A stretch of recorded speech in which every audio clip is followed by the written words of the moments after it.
So, I hear you're on welfare. Aren't you ashamed? Alice was my wife, but we divorced after she had an affair. Now, she's remarried to George, the guy she had an affair with. I wonder who told her I'm receiving welfare. It's true that I'm currently unemployed, but I saw it as a reward for getting through a tough year. Who are you mistaking me for? I'm not on welfare. What? But you left your job, right? Aren't you on welfare because of that? Alice seemed more shocked and unsettled than I had imagined. I kept a straight face and said to her, "Well, I do have assets worth $10 million. My name is John Smith. I'm a 42-year-old IT engineer. You might think it's a stylish and cool job just by hearing my profession. But my daily life as an IT engineer was somewhat lackluster. I live quite far from downtown, so my commute is lengthy. Every morning I woke up early and spent 2 hours commuting by bus and train. I worked quietly, and if I missed the last train due to overtime, I stayed at a cheap inn because I couldn't afford a hotel. I didn't drink and interact much with colleagues, so my days would end with just the commute between home and office. Once I got home, I would seclude myself in my room and delved into developing cell phone apps as a hobby. Some apps I've developed were already released and used by many. I wasn't into gambling or investing, but maybe buying lottery tickets every New Year's Eve was an exception. I've been doing it for years. Sometimes I won small amounts and felt joy. My life was monotonous and solitary, rarely sharing happiness with anyone. I guess days would pass as it was, and I'd age. Thinking about it felt a bit lonely. But for that time, I just drifted along. In such circumstances, a twist of fate led to my marriage. My wife's name was Alice. She was 4 years younger than me. A few of my scarce friends, concerned about my lack of female companionship, introduced her to me. She seemed plain but genuine at first, and I, disliking showiness, felt drawn to Alice. I wondered what Alice found attractive in me. Alice rarely shared her true feelings, but when I asked, she said, "I want a stable life and a secure future." Both Alice and I had long passed the usual marriage age, and felt quite anxious about our futures. With the thought of this could be our last chance for marriage, I proposed, and Alice thought along the same lines. Maybe Alice would have married anyone who proposed. So, we got married and started living in the 2-bedroom house I had rented as a bachelor. I wanted children, but Alice was already in her late 30s, facing the risks of a late pregnancy. It's going to be tough having a child at our age. Imagine our age when the child turns 20. There's no upside to it, so let's not push for kids. I felt disappointed, but Alice's point seemed valid, so I gave up on the idea of children. Without the cost of raising kids, we could manage on my salary alone. But that's only because I led a simple life without expensive hobbies. The woman next door had a beautiful bag. I'd love one like that. A designer bag. We don't need something so pricey. There are plenty of affordable bags that would do. You're really dull, you know that. Is your life even enjoyable? According to Alice, the more money you have, the more enjoyable life is. Saying that my salary alone couldn't provide a fun life, Alice started working part-time at a local supermarket. The supermarket opened at 10 a.m., but she had to be there by 9 a.m. for opening preparations. Her shift varied, so sometimes when I get home early, she wasn't back yet. On those occasions, I would quickly whip up something to eat using whatever was in the fridge. My cooking was quite popular with Alice, especially when she returned exhausted. I wondered how much Alice was earning. Since she didn't share her earnings, I had no idea how much discretionary money she had. But seeing her buy several of her favorite brand bags and upscale cosmetics, I guessed she was working pretty hard. I didn't mind how Alice spent the money she earned through her efforts. Sometimes I wondered if we were truly happy in our marriage. I had no complaints about Alice, and she seemed to live freely. but we were not the couple who fell passionately in love. The truth was, both Alice and I felt like we were missing something in our lives. I first noticed a change in Alice about 6 months after she started her part-time job. I didn't have a strong desire to excel at work, so I tried to leave on time without doing overtime. But due to my long commute, I usually got home around 8 or 9 p.m. However, Alice no longer greeted me when I got home. "I'm really busy with work. These days, the supermarket stays open until 9 p.m. After that, there's a lot of prep for the next day and handovers to be done." Despite having started the job just 6 months ago, I was impressed that she had become such a valuable team member. "Well, that's great you're enjoying your job. We don't have kids, and I can take care of myself. Keep up the good work." Alice replied with a thank you and a smile, and ate the late dinner I had made. One Sunday, while I was cleaning the yard, our neighbor, a gossip lover named Susan, approached me. "Hi John, is your wife working today?" "Yes, she hardly gets any days off, but she seems to be enjoying her work, so I'm not worried." "Oh, is that so? If the husband is okay with it, maybe I shouldn't say anything." "What do you mean? Is something wrong with my wife?" Susan looked around nervously to make sure no one was listening, then whispered, "Your wife is having an affair with the supermarket manager. Several people have seen them together." I felt like I had been hit on the head. Alice is having an affair. I had naively reassured myself that Alice, being a plain woman, wouldn't get involved in such things with other men. However, lately, her makeup and clothes have become more flamboyant. Perhaps men who like flashy women would be attracted to her. But that doesn't mean I can easily accept such a story. No way, my wife would never do that. I trust her. "You're naive, aren't you? Anyone who sees her flashy getup these days would notice. You should confront her about it." Indeed, Alice had lost the simple charm I loved, and had completely switched to a flashy style. If this change was to please her lover, I couldn't ignore it. I immediately confronted Alice about the affair. Alice admitted to the affair without hesitation. "I want a divorce. I love George, the manager. For the first time in my life, I feel truly alive and in love. Marrying you in a hurry because of our rage was a mistake." How could she say something so cruel? Was our married life really that unenjoyable? I thought I had done everything I could for Alice, making compromises where possible. To be told that our marriage was a mistake. Feeling angry, I clenched my fists, trying hard to stay calm. Alice, seemingly indifferent to my feelings, suddenly stood up and went to the bedroom. Unable to bring myself to sleep in the same room, I spent the night on the living room sofa. The next day, Alice said, "We need to cool off a bit," and went back to her parents' house. A few days later, a woman claiming to be George's wife came to my house. "Hi, I'm Linda, George's wife. My husband wants to divorce me, and it seems your wife is the reason." I listened to Linda's story in detail. George and Linda had a 5-year-old son and a 2-year-old daughter, and Linda's days were consumed with childcare. "My husband's feelings have drifted away. He says he no longer finds me attractive now that I've become more of a mother than a wife. He told me he wants to live with the person he loves, so we should get divorced." George's selfish logic infuriated me. If Linda and I had done something wrong to our partners, I would understand. But we hadn't done anything wrong. At most, our plain and steady lifestyles led to a lack of excitement. What does he mean by "I want to live with the person I love, so let's get divorced"?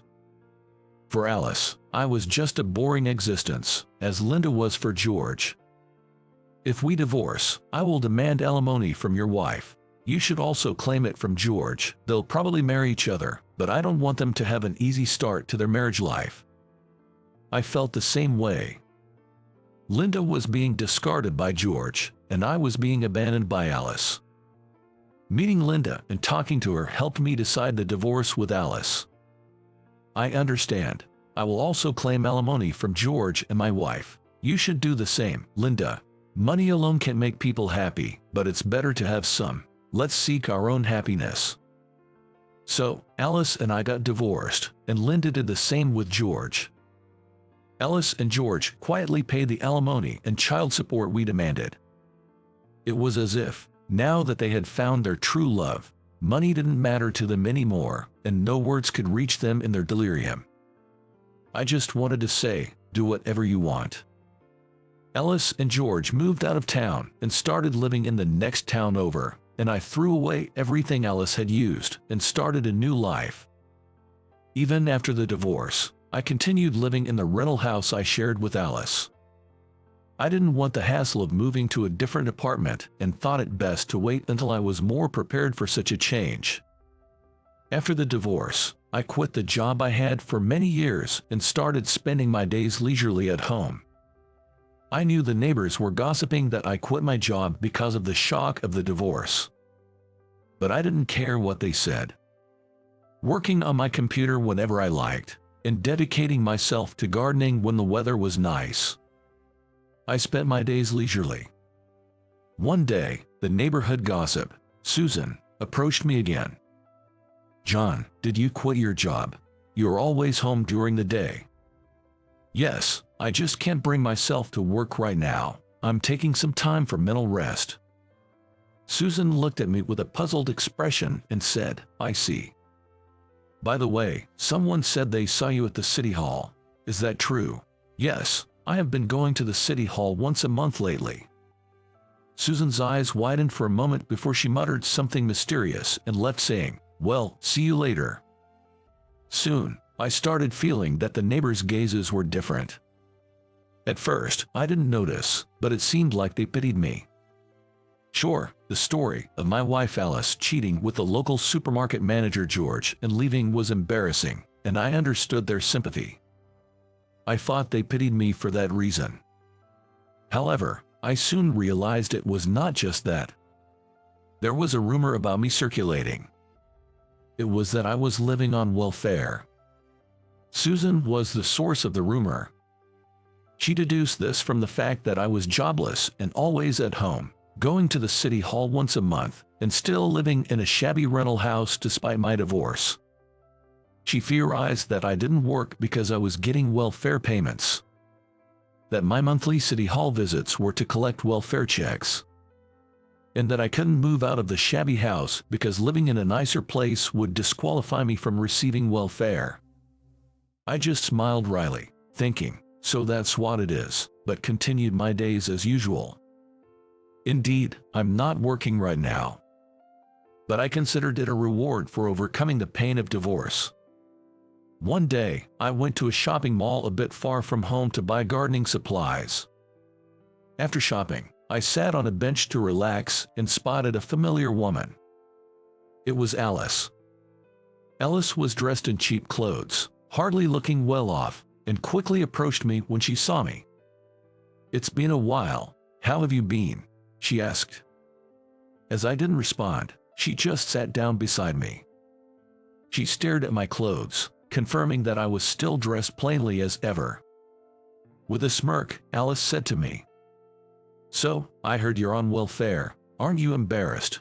I couldn't believe that the rumor had reached Alice, living in the next town. After betraying me and causing me so much pain, was she now mocking my misery? The first thing I felt upon hearing her words was that she probably wasn't in a happy situation herself. If Alice were happy, she wouldn't bother about me and would have just passed by. Unhappy herself, she couldn't resist the urge to hear about someone else's misfortune. In other words, she wanted to feel better by finding someone worse off than her. I had heard about Linda's recent situation. After receiving alimony and child support, Linda was receiving every possible allowance and worked hard. She must be living more comfortably than Alice, who was financially strained after paying alimony and child support. So, hearing about Linda probably infuriated Alice. And now she was meddling with me, someone she perceived as unfortunate. Such a poor woman. Suppressing my amusement, I pretended not to understand what she meant. Who are you confusing me with? I'm not on welfare. What? But you quit your job, right? Aren't you on welfare because of that? Alice was more surprised and flustered than I had imagined. I did quit my job. Living without working isn't bad, but it would make life boring. Right now, I'm preparing for the next chapter of my life. Once I'm ready, I plan to move out of that rental house. Alice's face turned increasingly anxious. How can you live without working? And I heard you go to the city hall once a month. Isn't that to collect welfare? Susan's notorious gossiping. I didn't expect the rumor to be this detailed. I explained to Alice deliberately. The reason I can live without working is that I have money. My monthly visits to the city hall are for the legal consultations they provide. I've rested enough and am thinking about starting a business. Money. Starting a business. Alice became more confused. Weren't you just a regular employee with hardly any money, and you quit your job, starting a business? Are you crazy? When we were married, I had given Alice access to all my savings accounts. So, she knew very well that I didn't have much money back then. In her mind, if I had money, she wouldn't have left me for George. Keeping a straight face, I told Alice. Well, I do have assets worth $10 million. Alice's mouth dropped open in disbelief, uttering a stunned what? Yes, I now have assets worth $10 million. Let me explain how it all happened. I think I mentioned before that I have a hobby of buying lottery tickets. I've never gambled on things like casinos or horse racing, but lottery tickets are a kind of gamble in a broad sense. You buy a ticket and get to dream big until the day of the draw. I used to spend about $1,000 a year on lottery tickets, saving up my allowance. While married, I gave up buying lottery tickets to help ease the family budget, thinking about our family's future. But after the divorce, such considerations didn't matter anymore. 2 months after separating from Alice, I casually went for a walk and ended up in the shopping district. There was a long line in front of me, and when I peeked, it led to a lottery ticket booth. Oh, the New Year's lottery tickets are on sale now. Feeling an urge to buy due to the long wait, I rushed to an ATM and withdrew $2,000. I handed the $2,000 to the ticket seller, who smiled and said, "I wish you luck." Somehow, it felt like there was a halo around the vendor's head. From that moment, I had a strange premonition and started attending seminars for people wanting to start their own businesses, with no real basis for my actions. To make room for new beginnings, I cleared out old items I had kept for memories. I sorted out the past to start anew for myself. Then, on the lottery draw day, I checked the official website and confirmed that I had won a total of $10 million, including the front and back prizes. Despite my strange premonition, I never really thought I would actually win. The emotions were beyond just happiness or surprise. I probably spent half the day in a daze. Having received $10 million, I tried not to change my life drastically. I kept the win a secret to myself. I didn't even tell my parents about it. I knew that if people found out, suddenly unknown relatives and best friends would appear out of nowhere. Building a mansion would have been a dead giveaway. I decided not to indulge in frivolous luxuries, saving the money for what I truly wanted to do. First, as a reward for years of hard work, I took some time to relax. I resigned from my job and spent more time gardening, basking in the sunlight. Gardening turned out to be quite interesting, and my small garden soon bloomed with vibrant colors. After 2 months, I got bored of resting and began looking for collaborators to prepare for starting my own business. It felt like my unremarkable life and the failure to find a good partner were trials for this reward of $10 million. Being able to tell Alice about my assets now is like a reward from God for all the hardships I endured. Another stroke of luck was that the lottery win happened after our divorce. If I had won it while I was married to Alice, she would have probably squandered it. Eventually, Alice came to her senses and started interrogating me fiercely. "Why didn't you tell me you had assets worth $10 million when we were married?" Alice asked. "I didn't have such assets while we were married, but I had no intention of clarifying that." I feigned ignorance and smiled. "So, you're saying you wouldn't have divorced me if you knew?" Alice, struck by the core of the matter, stuttered. "Well, that is, you married me in a hurry, right? Now that you've found true love, you should be happy with George." Alice screamed in frustration. "Don't joke with me, you big liar." Although being called a liar was slightly irritating, I couldn't help but feel sorry for Alice. I knew she was currently struggling financially. She had been demanded alimony by both Linda and me, and her part-time earnings were taken away, even resorting to borrowing from relatives. Alice twisted her mouth in frustration. "George doesn't have assets worth $10 million. Of course he wouldn't. It's not common for someone close to you having $10 million. George now has to pay alimony for both of his kids until they become adults, which means tight finances for almost the next 20 years. As I stayed silent, Alice, looking down, hesitantly began to speak. "I actually regret divorcing you." "Why, aren't you happy now?" I asked. "Not at all. Things aren't going well with George. When we both had our families, there was some thrill and excitement every day." "You don't feel excited now?" Alice sighed deeply. "Not at all. We just fight whenever we see each other." "Hey, John, can't we start over?" I was shocked and dismayed at her sudden proposition. "Start over with me? That's quite presumptuous." "I'll change. You don't have a girlfriend now, do you?" Honestly, I was so angry with Alice, I felt like spitting in her face. The nerve of her, suggesting we get back together after everything. The emotional scars she left on me will probably never heal. "I don't have a girlfriend, but even if I stay single for the rest of my life, I'd never get back together with you." I thought I made myself clear, but Alice wouldn't give up. "Then could you at least lend me $100,000? I'll definitely pay you back. $100,000 is nothing for someone with $10 million. The audacity of her request. I struggled to maintain my composure and keep a calm face. I have no intention of lending money to anyone, especially not to someone who betrayed me. If I had $100,000 to spare, I'd rather donate it to some facility." Alice bit her lip in frustration and muttered softly, "I see. All right. I'll have to figure it out on my own." After saying that, Alice stood up from the bench, her steps heavy as she walked away.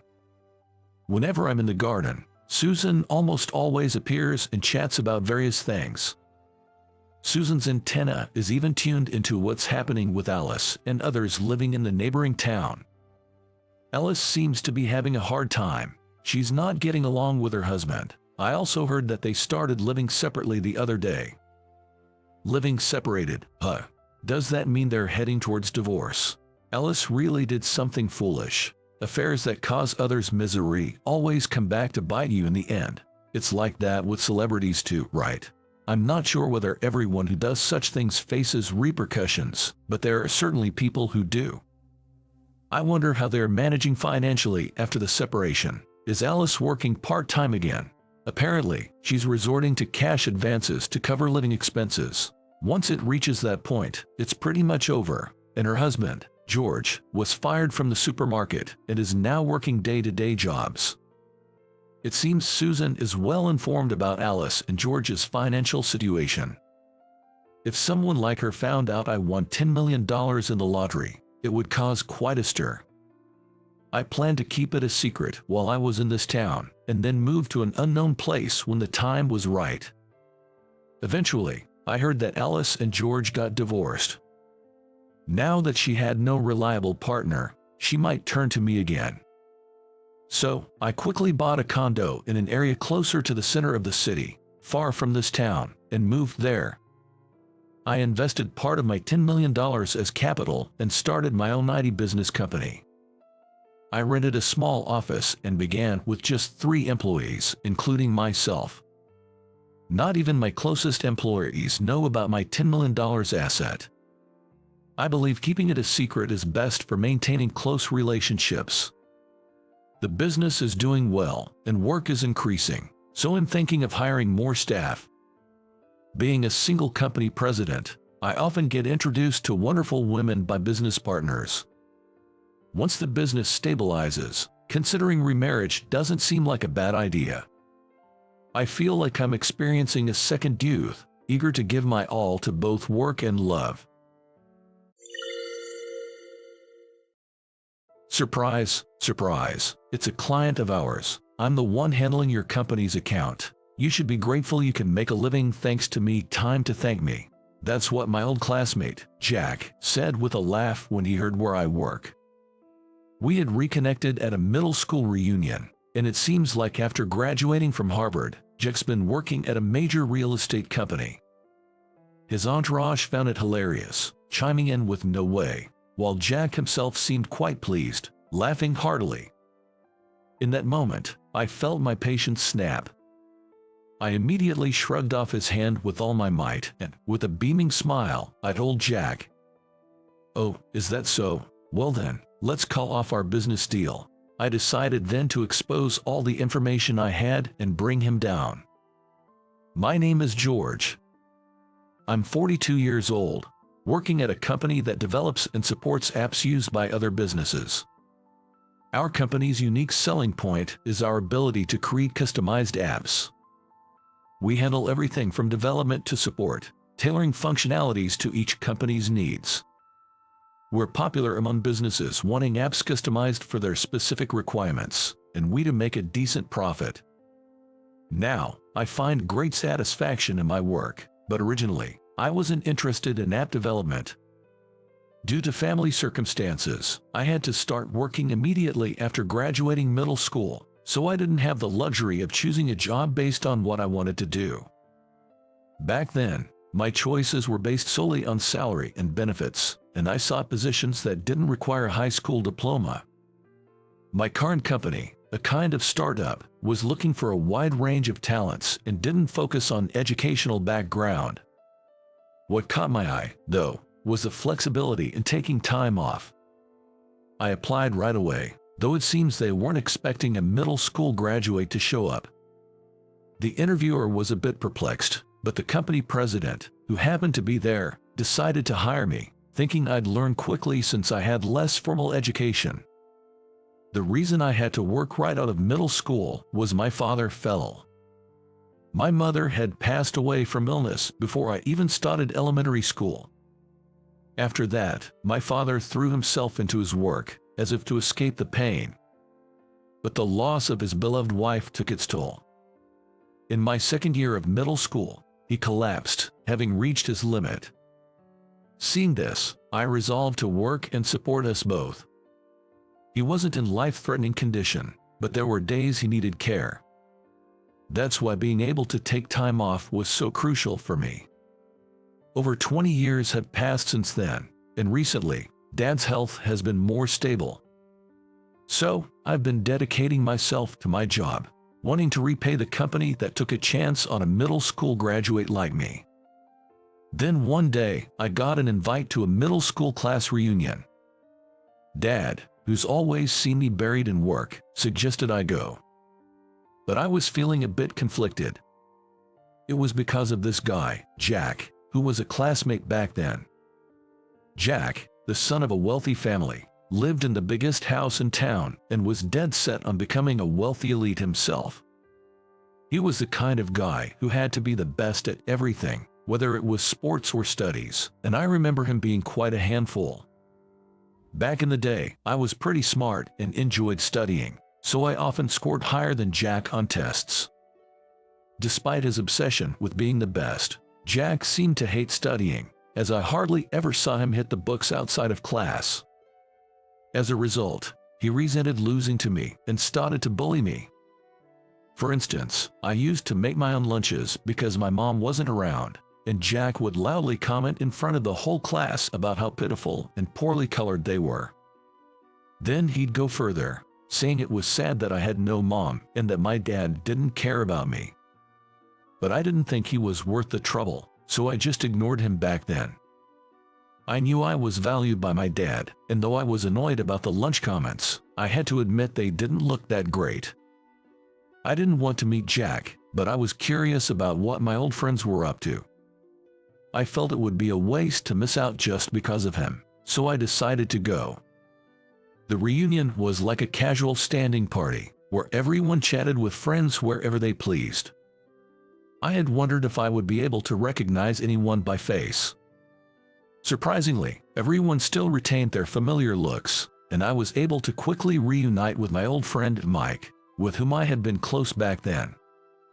We never ran out of things to talk about, and within 5 minutes, it was like we were back in middle school. Amidst the fun, one person stood out in the center of the room. It was, of course, Jack, looking every bit the elite from a comic book, in a clearly branded suit and a gold luxury watch.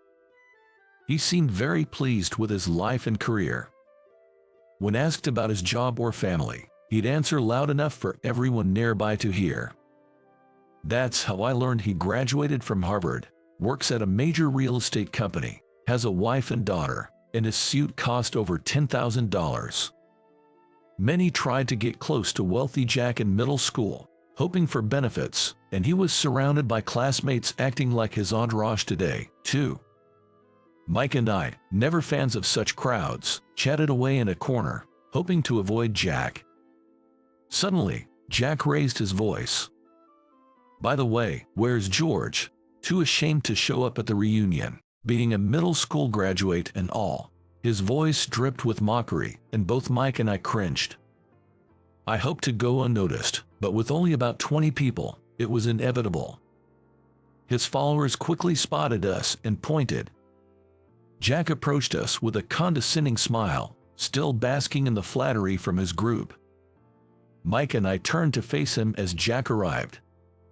To think, a middle school graduate George and his friend Mike managed to show up. Jack, who had approached us, scrutinized my outfit while laughing.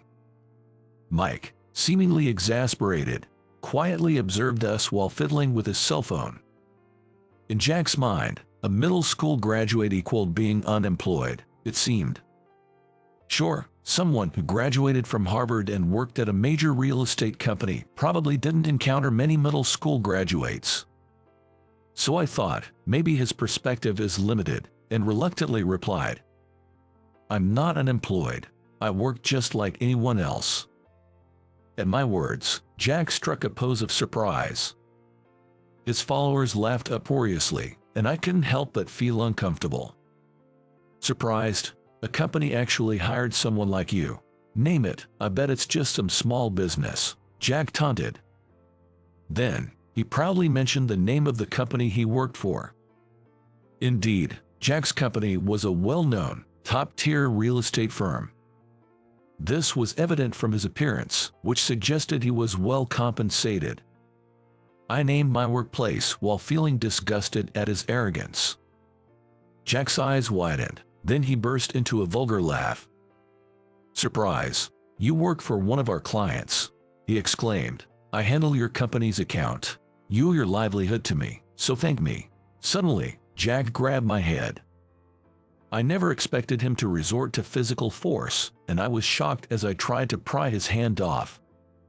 His followers were laughing, saying no way, and Jack seemed to be in a good mood, laughing along. That's when I heard my patience snap. I swiftly shrugged off his hand, smiled broadly, and told Jack, "Oh really? Then let's call off the deal." Jack froze, mouth agape, seemingly confused by my sudden change in demeanor or my words. What are you talking about? You can't have any say in the dealings, can you?" Jack clearly thought I had no involvement in his company's dealings. So, with a sigh, I began to explain about the business transactions. "Dealing with your company's representative is always a hassle. It's a hot topic at our company. You always look down on us, keep changing your demands, and refuse to pay extra fees." Actually, I am at the core of app development for Jack's company, and also the project manager with the authority to continue or terminate deals. Originally, I was just a manager, but due to the poor attitude of Jack's company, the president told me I could stop negotiations if there were no improvements. Jack, the representative, always acted like he was doing us a favor by using our app, looking down on our company. He demanded additions of new features free of charge, and even after we added features he requested, he would change his mind, saying he didn't need them after all. Such selfish behavior. As I shared this, Jack's face turned pale. Still, he seemed not to grasp the situation fully. Jack glared at me and, trying to mask his unease, raised his voice. "So what? If you stop dealing with a company as big as ours, it's you who'll be in trouble." True to form, Jack, oblivious to his position, prompted me to inform him of the reality with a chuckle. "Really, if this deal gets terminated, I think it's you who will be in trouble. If you can't use our app anymore, you'll have to change your entire real estate management system. That would certainly jeopardize your position, wouldn't it?" Seemingly struck by realization, Jack's eyes darted back and forth. The app his company uses was specially developed by ours. Given that they're a major firm with many properties to manage, our app was the solution to their problem of managing with existing apps and services. However, if our deal ends, Jack's company won't be able to continue using our app. If the company as a whole decides to do so, it might not be a problem, but if it's due to Jack's attitude, it would be a significant issue. Jack would have to take responsibility. Finally grasping the gravity of the situation, Jack still couldn't believe what he had done. "Shut up, there's no way you could do that, you're just bluffing," he shouted and suddenly pushed me on the shoulder.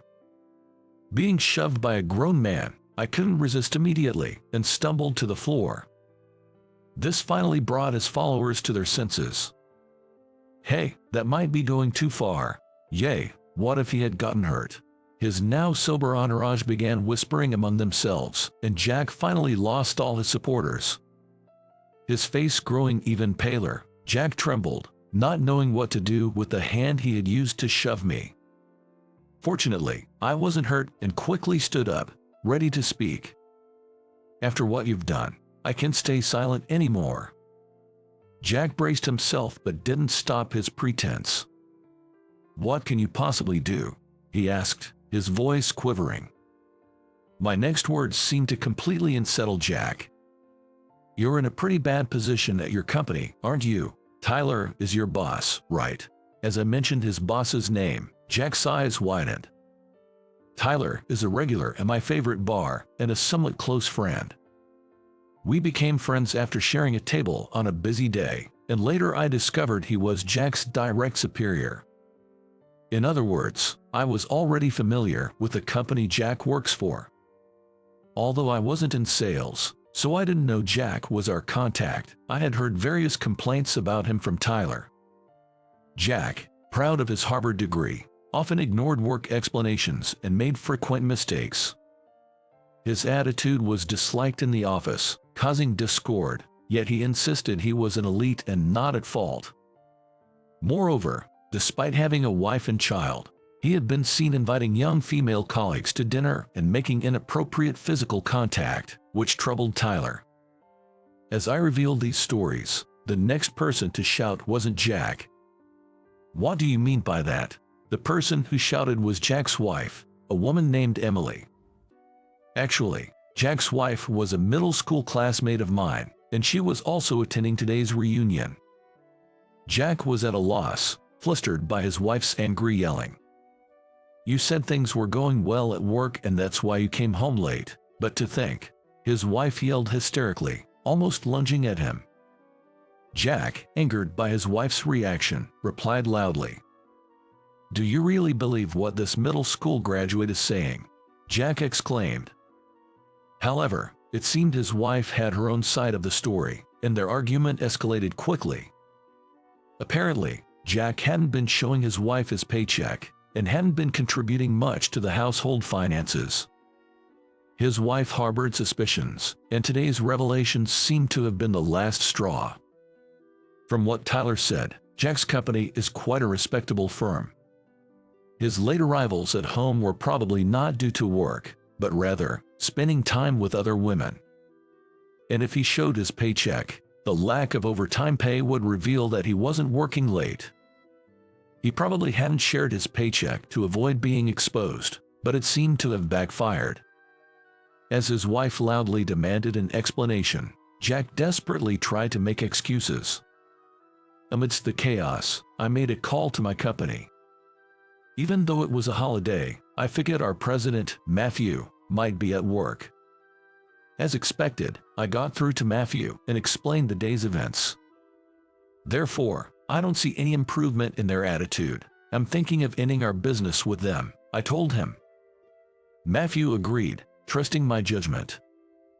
He's always had faith in me, a middle school graduate who continued to improve skills and work diligently. He trusted my decision in this matter too, and I thanked him before hanging up. It wasn't just me who was troubled by Jack's unreasonable demands. Our sales team was often looked down upon and faced rude remarks and troublesome requests from him. Even if we stop dealing with such a troublesome company, we can still get requests from other companies. In fact, not having our time consumed unnecessarily might even improve efficiency, as I previously discussed with Matthew. After the call, I looked back at Jack, still arguing with his wife. The atmosphere around had turned sour as everyone seemed fed up with the situation. I decided to let Jack know one last thing during a break in their argument.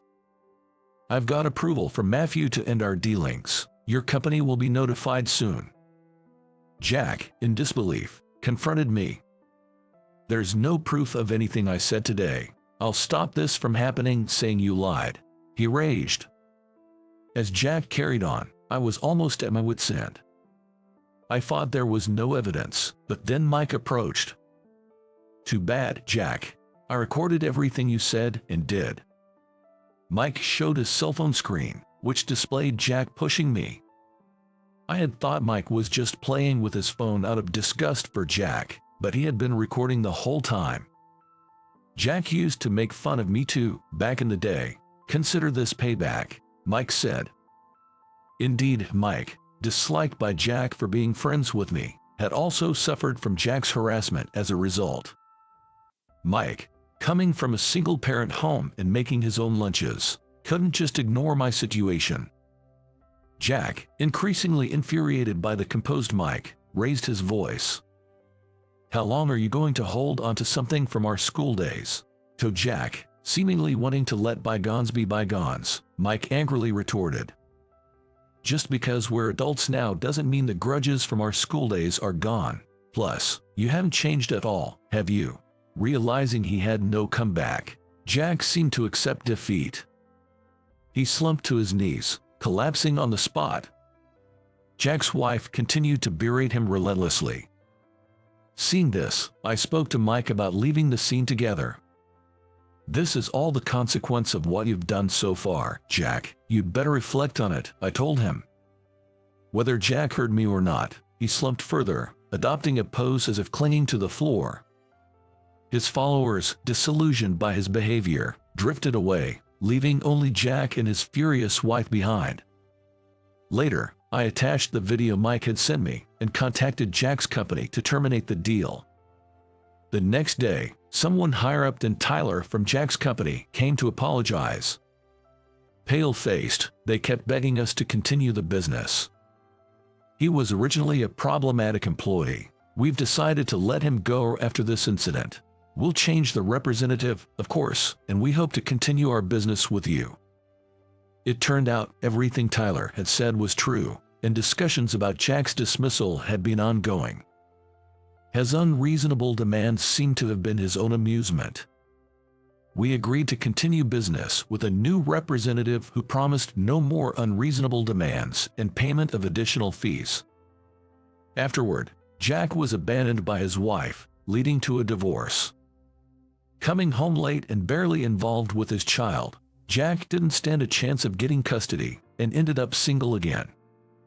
Despite having to pay alimony and child support, Jack also lost his job. For someone who bragged so much about his success, he hit rock bottom all at once. Even his family, upon learning of his situation, told him to solve his problems himself, effectively disowning him. So, Jack was left unable to rely on his family. Now, he's working part-time at a convenience store to make ends meet. Working at a regular company would probably be better, but Jack's previous company was a major corporation. In interviews, abruptly leaving such a prestigious company raised suspicions, making it difficult for him to get hired. His situation became gossip among our classmates, mocked for his former arrogance. After Jack was fired, I first thanked Mike for recording the evidence. Then, Mike, looking a bit embarrassed, said to me, "You know, I've always admired you, George. No matter how much you were bullied, you never gave in." For Mike, my attitude had always been something he aspired to.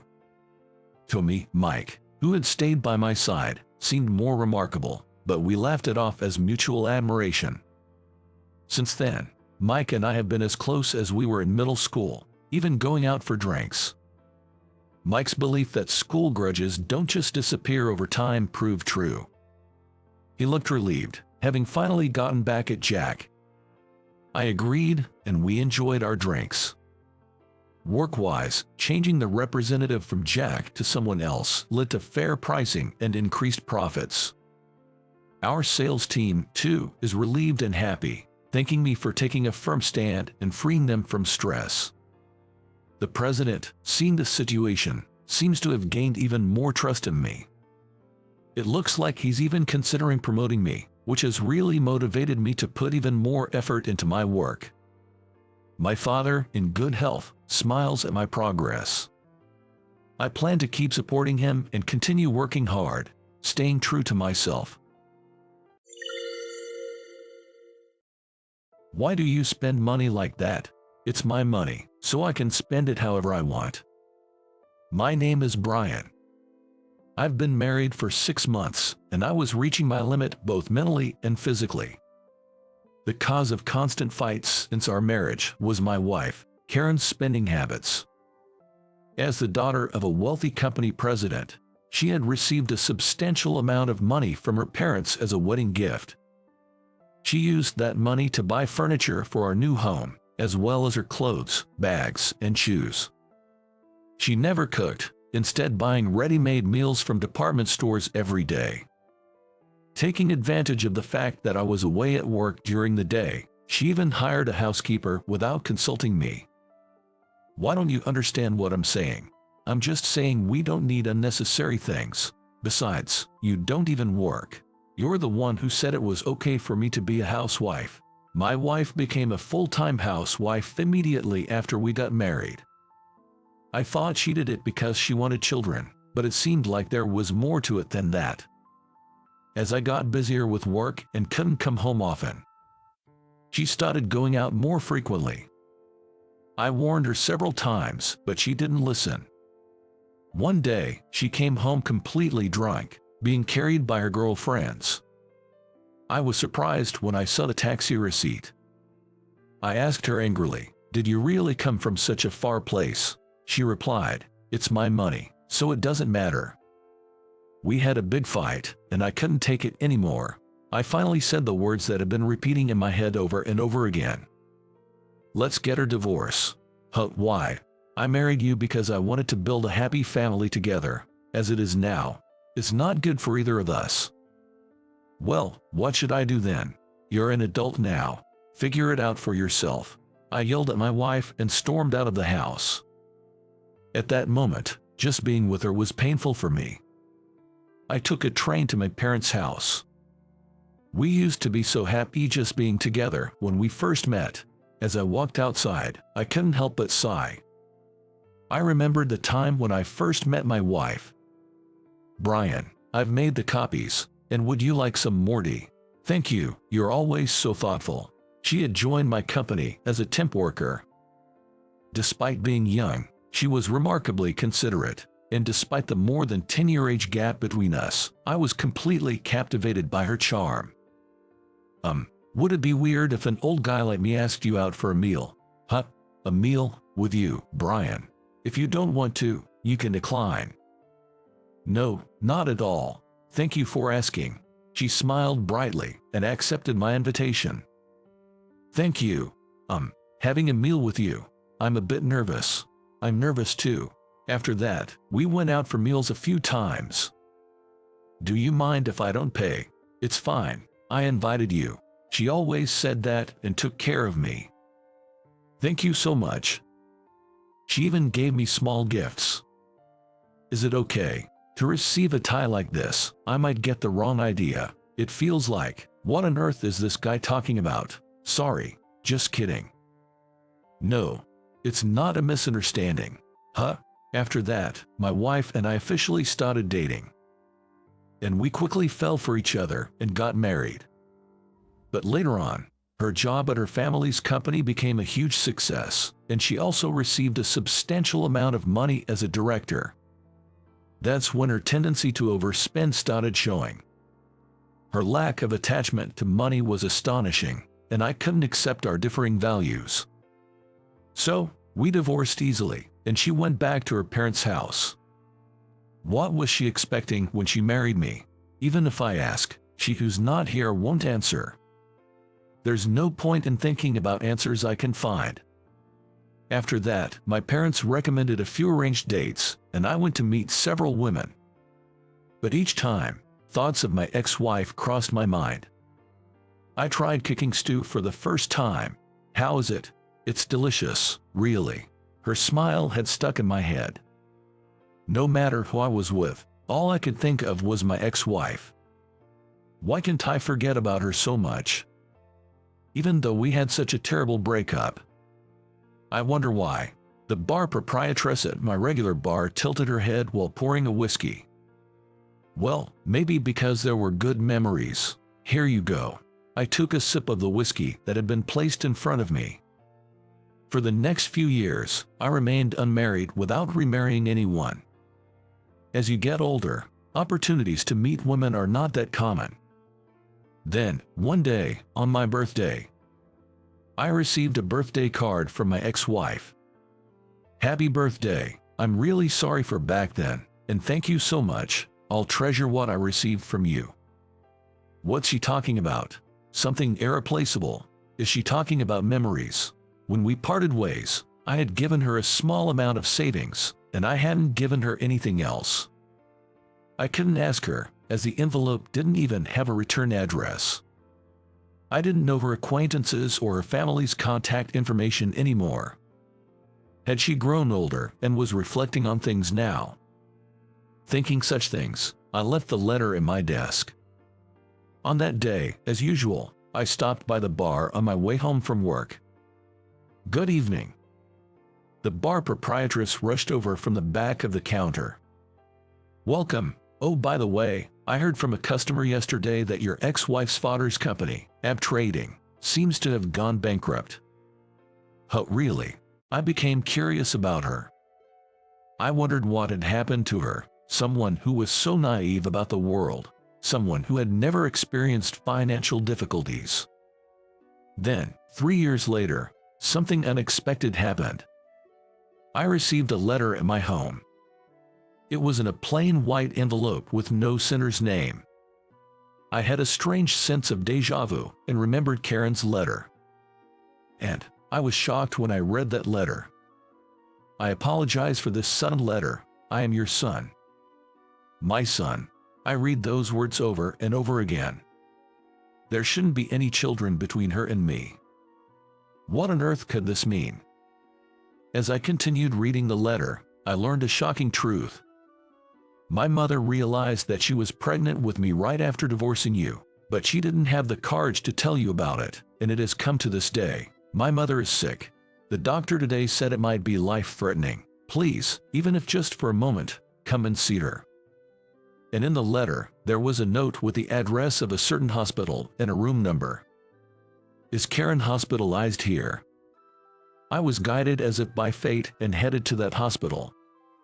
The hospital was close to her parents' house and was a large general hospital. I asked at the reception where the inpatient ward was and searched for the room number mentioned in the note. It's here. Nervously, I reached for the door handle. And then, she, lying in bed, said in surprise. "Why, are you here?" Seeing her like that, I was genuinely surprised.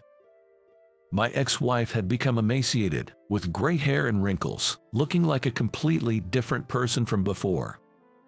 There was no trace of her former self. "I received a letter from your son." "Alex, you can't be." She opened her eyes wide and stared at me intently. "It seems like you haven't remarried." "No, Alex is your child." She explained what happened after we parted ways. After we divorced, it seems she realized she was pregnant shortly afterward. But she never told me that she had a child after our separation.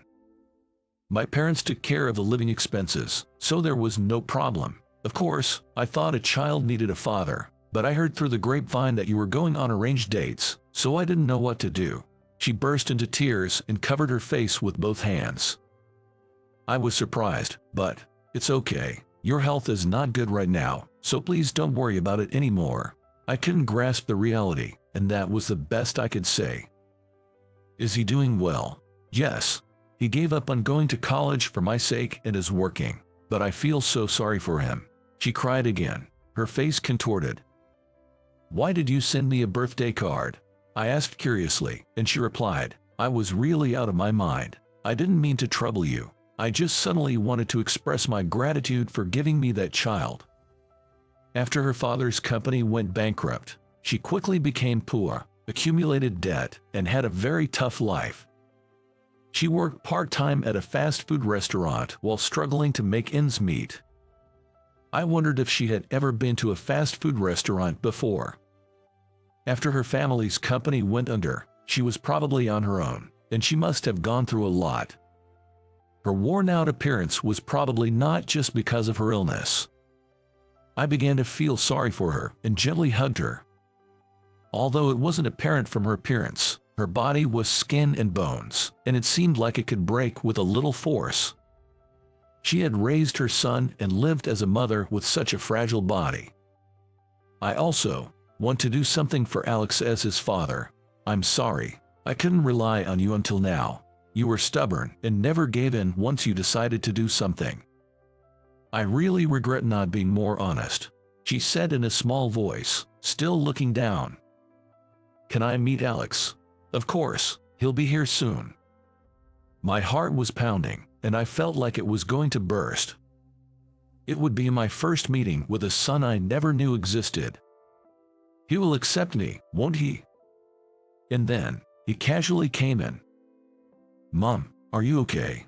The young man who entered the hospital room looked quite similar to me. Well, maybe his mouth area resembles her. "Are you my dad?" It seemed like he had thought the same thing as me, and he was staring at my face in surprise. "Yes, I'm your father." I smiled at him, and he smiled back at me. After that, with my wife in between us, we talked about what had happened to each of us over the past dozen years. I had never been able to forget about her, and I was grateful for being able to meet her again and see my son. Apparently, my son had heard about me from her before. But he didn't want to contact me now that they had become poor, fearing that it might seem opportunistic. However, when he heard that his mother was sick and her life was in danger, he said he really wanted to meet the three of us before she passed away. Then, when I was looking for my mother's pajamas and towels in the room, I found a box with a lot of photos of the two of you. My mother still can't forget about you, so I decided to write the letter. As she spoke, she gazed straight at her son. I realized that I didn't need money anymore. I mean, it's obvious that you can buy really important things with money. She said that and shed big tears. I just wanted to live happily with you. Just realizing that is enough. I hugged her tightly. After that, I visited the hospital almost every day to check on her condition. I was looking forward to meeting my son. She continued her battle against illness for a while, underwent surgery repeatedly, and miraculously recovered, finally being discharged from the hospital. Don't be so nervous. That's right, Dad, my face and body are stiff. Taking a family photo is a first for me. Saying that, he straightened his back and stood up tall. Yes, let's take a family photo. You all have great smiles. I got remarried later on, even though we didn't have a wedding ceremony, but for now, we decided to take a family photo with the three of us. Although I had been separated from my son and wife for a long time, I wanted to slowly fill in the gaps in that time. His annual salary is 3 months of mine. Well, everything he owns is pretty shabby. Haha. I was invited to a mixer just to make up numbers, constantly ridiculed by an acquaintance. In middle school, high school, and now at this mixer too. After all, I was nothing more than a foil for him. I want to escape this boring mixer. I want to go home early. Even someone like me takes pride in having a skill and doing a job that makes people happy. I'm done dealing with people who only see others for their status. My name is David. I'm currently 29, single. Ever since I remember, my parents had a workshop at home, making handcrafted bags to make a living. Using cowhide, they made wallets, card holders, handbags, backpacks, and various other items in their small workshop, always trying to create products that people would cherish. As an only child, I spent my time watching my parents work instead of playing outside. I was quiet and reserved. I loved watching every step of how they made each bag. When I was in 6th grade, I was wondering what to do for my summer project. My mom suggested, "Since it's your last summer in elementary, why not make something with cowhide as a keepsake?" I was thrilled. Can I really? Can I use the sewing machine I've always been told not to touch? Haha, you've always wanted to use the sewing machine, she said. I thought it might be a bit early for you, David, but your dad thinks it's fine. Watching all the time can get boring, right? I've never been bored. What should I make? Tell me. For my last summer in elementary school, my parents, both bad craftsmen, taught me how to make small items from scratch. In less than 5 days, I finished making my first card holder. You finished it pretty quickly, David. Did you enjoy it? My dad praised. I've been watching all this time. I want to make more. Can I make a small wallet? Whoa, hold your horses. Making a wallet is tricky, he warned. I don't mind how many days it takes. I want to try. Teach me. Seeing how excited and happy I was about the first item I made, and how I was completely engrossed in it, my mom said, "It's perfect timing. Next year, you'll be in middle school and will need to carry money. I was thinking of buying you a nice wallet," my dad said. "I don't need it. I don't need it. The one I make myself will be enough. Teach me." For my summer project, while my classmates did insect collections, puzzles of USA maps made from cardboard, and wooden dinosaurs and pagodas, I submitted my handmade card holder and small wallet. I wrote that my goal was to use them carefully when I started middle school, with the card holder taking 5 days and the small wallet 18 days to make. As a result, I was awarded the best work in school for the first time, and I rushed home to tell my parents. "You see, you can do it, David. That's my boy. Good for you," my dad said. "Your first self-made item won the best work in school. The teachers must have recognized your effort," my mom added. "It's a great memory for your last summer in elementary. Why don't you help out in the workshop sometimes?"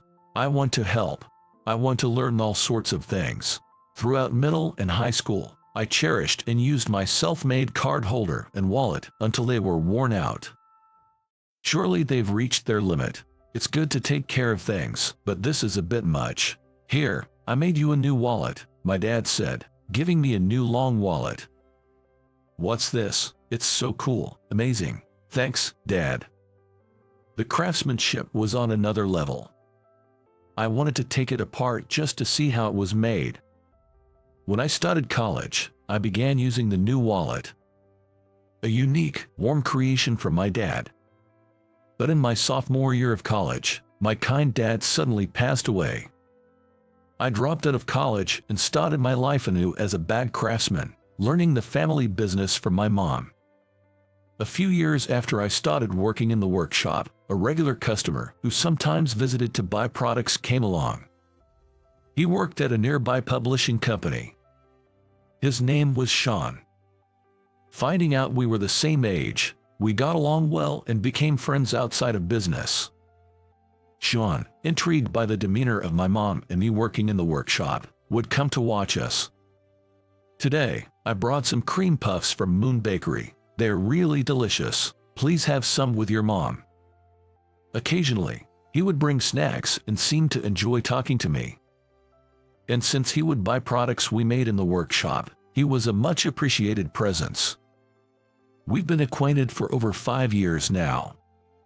Out of the blue, Sean brought up this topic to me. "David, are you interested in mixers?" "No, I've only been invited 2 or 3 times during college. I'm not really good with such settings because of my personality. It's tough, but I need someone to fill in. Could you come? I'll probably bring down the mood, you know, despite the kind invitation." "It's okay. I'll handle it. Don't worry." Unable to refuse properly due to our important customer relationship, I ended up participating in a mixer I was uncomfortable with. The setup was 5 men and 5 women. And it was happening in just 5 days. Conveniently, it turned out to be a mixer with a perfect group of 5s. Mixer, here I go. For me, it was a sudden and overwhelming situation. But I thought, it's Sean's first favor, and I've been indebted to him. I should cooperate and give him face. The day of the mixer arrived. The meeting place was set for 5 p.m., starting with just the men at the meeting spot of the station, and then joining the women at 6 p.m. at an Italian bar on the Sunshine side of the station's east exit.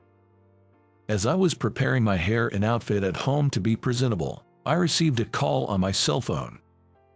"David, sorry, I suddenly got stuck with an unavoidable job. Without you, I won't be able to talk to anyone." It should be fine. I've arranged for someone to replace me. Just go to the meeting spot at the station." No, how is that okay?" "Sorry, got another call, gotta hang up." A mixer without the organizer. Plus, I'm not good with the atmosphere of mixers or talking to people. All strangers, it's completely away game. Let's finish this quickly and go home. I had no choice but to brace myself for what was coming. I arrived at the meetup spot at the station. There were already 4 guys who seemed to be part of the group. "Hi, nice to meet you. I was told by the organizer, Sean, to come here. Aren't you David by any chance?"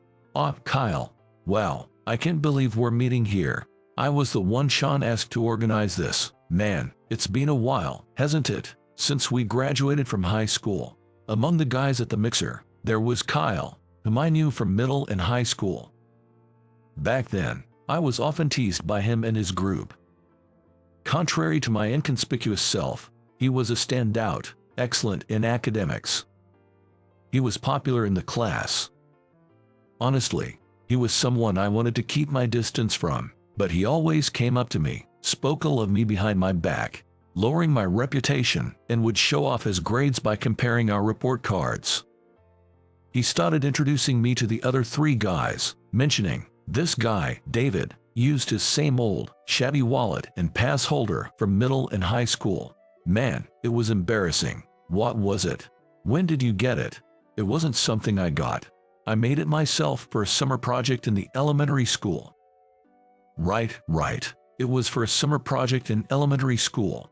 Haha, David, you were really something. What about college after that?" The other 3 guys looked at me with a smirk. "I went to art school but dropped out." "Dropped out, so just a high school grad.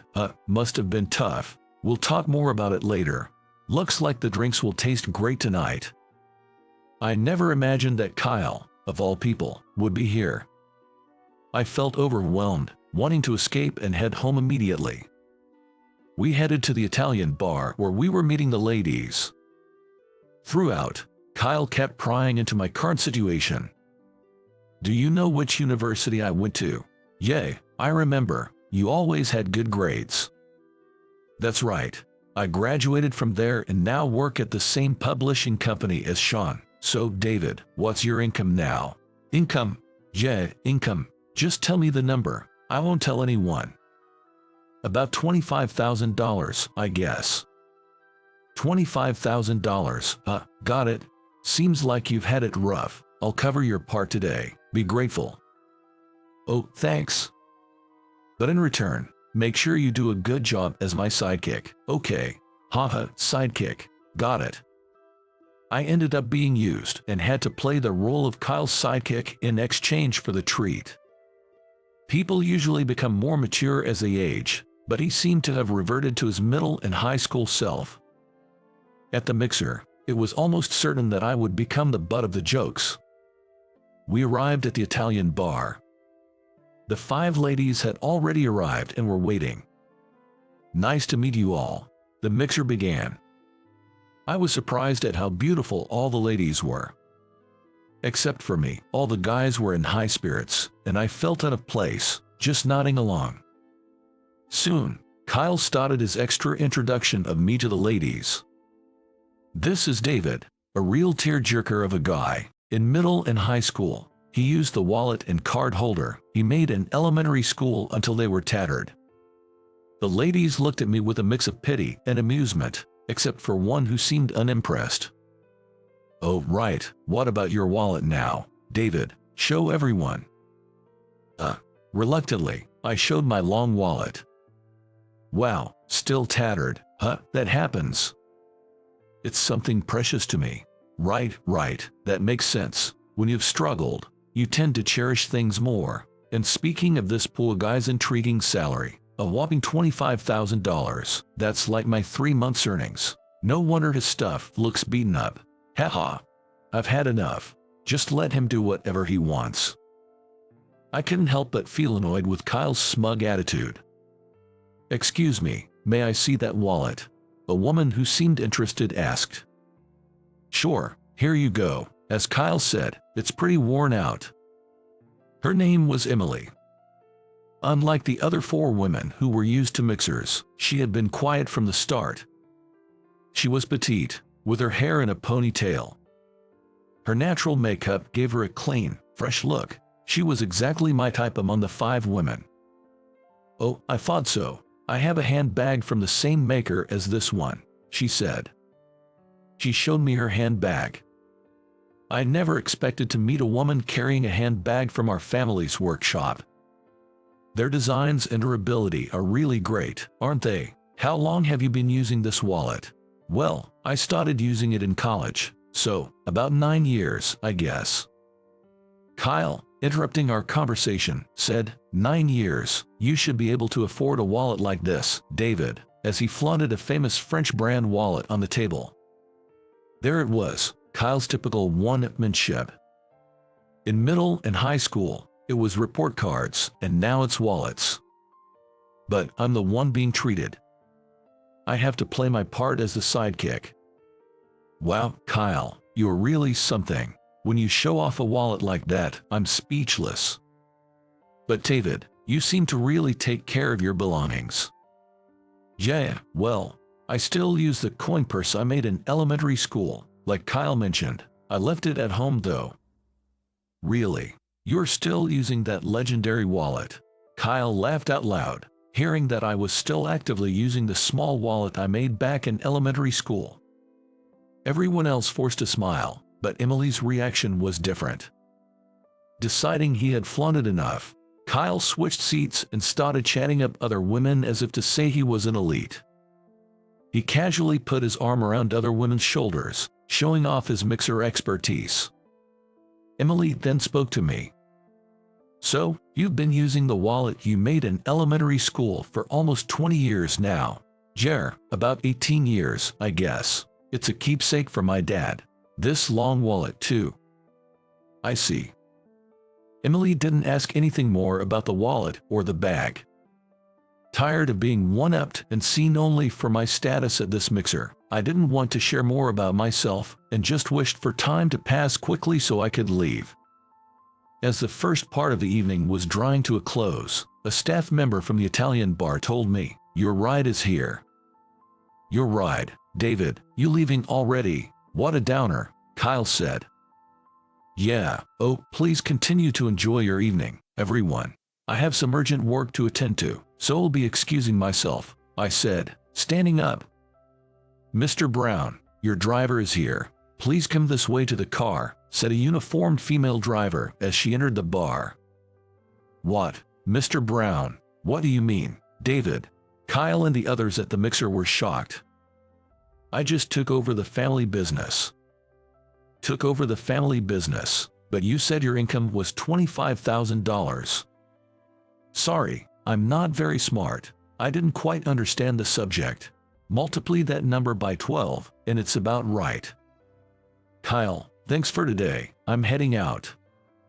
"What? $25,000 is not your yearly but monthly income?" "Wait a minute." Just as I was about to leave with the driver, one of the women suddenly shouted, "I can't take this anymore. I'm leaving too." "What's going on?" People dining around us turned to look. This guy touched my fine chest and even tried to kiss me near the restroom. "He's the worst," she said, pointing at Kyle.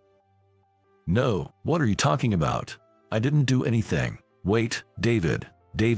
The mixer, which started in a fun atmosphere, quickly turned chaotic due to Kyle's inappropriate behavior. Eager to avoid getting dragged into the mess, I hurriedly left with the female driver. The next day, Sean came to the workshop. "David, sorry about yesterday. I heard what happened. Never knew Kyle was your middle and high school classmate." "It's okay, I had to leave early for work anyway, but yeah, it turned into quite a scene at the end." "About that, Kyle really messed up. Turns out the lady he upset was a major client's daughter, and her father is furious. I heard Kyle was already under house arrest pending an investigation." Sean mentioned that with how fast news spreads in the publishing industry, Kyle probably wouldn't have a place there anymore. "Kyle is smart. What a waste." "David, I heard how Kyle was making fun of you the whole time. I'm really sorry for inviting you." "It's fine, but I think I've had enough of mixers. I'll pass on any future invitations." "Yeah, this will be my first and last time organizing one too. I hope you can forgive me." I changed the subject to lighten the mood for Sean, who looked truly sorry. "Oh, by the way, I met a woman yesterday carrying a handbag made by us. I could clearly see our logo. I definitely made that bag myself. It was a great feeling." I recounted the event to Sean. "Her name was Emily, I think. Didn't talk much, but she seemed shy and gentle. That bag was a gift from me 3 years ago. Emily is a childhood friend of mine, same age as us." "Is that so?" "Emily said she wanted to talk more with you. She was caught up in the chaos when that client's daughter caused a scene." "With me?" "Actually, Emily is a big fan of your products. She owns many of the small items and bags. I started visiting this workshop because of her. I didn't even know what it was before then." "That's great to hear. I'll have to tell my mom. She'll be happy to know our products are cherished." Sean's mood seemed to lift as he continued. "I might as well tell you, the mixer was actually to help Emily, a fan of you and your products, get closer to you." "Sean, you think too highly of me." I blushed.